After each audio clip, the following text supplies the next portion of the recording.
हाय। कल स्टार बाजार में मॉल में मेरे साथ में एक ट्रेजेडी हुई है, तो सब लोग बी केयरफुल। कल मैं गई थी सामान लेने के लिए, दोपहर को गई थी 3 बजे। स्टार बाजार में 5-5 जन को ही अंदर भेज रहे हैं अभी सामान लेने के लिए। तो मैंने सब सामान सब ले लिया था और बिलिंग भी कर दिया था। बिलिंग होने के बाद में एक लेडी आई मेरे पास में और मुझे बोली कि वहाँ सामने बाजू में एक कमरा था, वहां पे आओ। तो मैंने इसको बोला क्यों।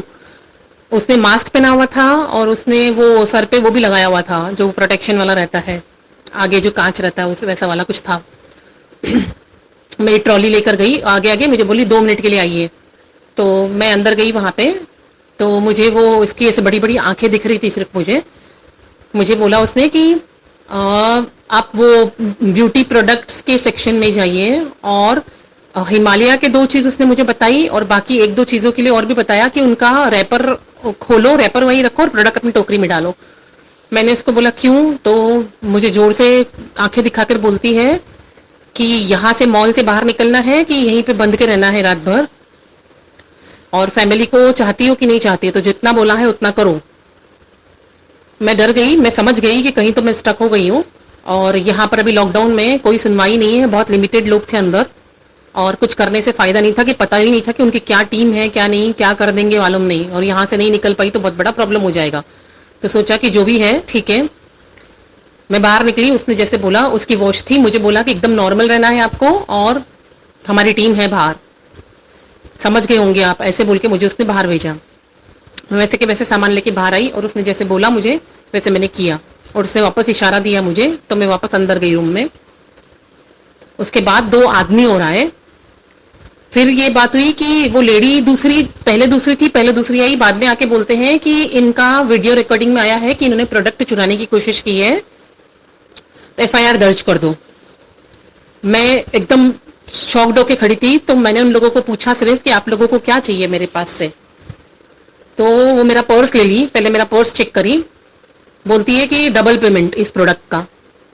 तो मैं चुपचाप रही, मैंने सिर्फ इतना ही बोला ठीक है आप ले लो, प्रोडक्ट भी रखो और इसका डबल पेमेंट लेके मुझे जाने दो यहाँ से। तो बोलते हैं कैश कितना है, कैश में दो। मैंने बोला मैडम मेरे पास कैश नहीं है, 1200 रुपये ही है पर्स में, और बाकी मैं कार्ड से ही हमेशा पेमेंट करती हूँ। उसके बाद 10 मिनट उन लोगों ने मुझे अंदर अकेले खड़ा रखा, बाहर गए, वापिस आए अंदर। उसके बाद में मुझे बोलते हैं कि यहाँ से बाहर निकलने के बाद जरा भी होशियारी की तो हमारे पास आपका रिकॉर्डिंग है कि आपने बिलिंग होने के बाद में प्रोडक्ट खोल के प्रोडक्ट लेने की कोशिश की है, तो आपका करियर, आपके फैमिली, आपकी बिल्डिंग सब जगह हम लोग भिजवा सकते हैं, तो यहाँ से जाने के बाद सब कुछ भूल जाना और इस मैटर को यही खत्म करना। ये धमकी देकर मुझे बाहर भेजा। मैंने कुछ भी नहीं कहा, मैं चुपचाप सर झुका के खड़ी थी वहां पे। उसके बाद वो लोग कार्ड स्वाइप की मशीन लेके आए, कार्ड मुझसे स्वाइप कराया, 3500 का स्वाइप कराया। वो प्रोडक्ट था कुछ 1200-1300 का, और मुझसे स्वाइप मरवाया 3500 का, वो मारा। और फिर मैं चुपचाप वहां से निकल गई। समझ गई कि लॉकडाउन में ट्रेजेडी कैसे होगी, क्या होगी। सो बी केयरफुल, मॉल में मत जाना, अकेले भी मत, साथ में भी मत। जितना होगा मटेरियल लोकल दुकानों से ही लेने की कोशिश करो, लोकल दुकानों में ही लिखवाओ, वो घर पे लाके देगा। वो तो कोइंसिडेंटली कल मैंने मंगलसूत्र भी नहीं पहना था, कान के भी नहीं पहने थे, आधार कार्ड था मेरे पर्स में जो उन्होंने देखा है एक बार। अब उन्होंने कुछ किया होगा, मुझे नहीं लगता कुछ भी किया। उनका जो पर्पस था, उनका जो टारगेट था वो पूरा कर चुके हैं।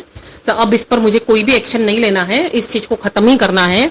आप लोगों को बताया है सिर्फ कि आप लोग सुन लो, क्योंकि ये मैंने खुद ने फेस कर लिया है। सो बी केयरफुल, ज्यादा शो कुछ भी नहीं करना। 6 महीने 1 साल अभी बहुत बाहर हालत खराब है, जिसकी वजह से लोग सच में ही कुछ भी करने की तैयारी में है। बाय।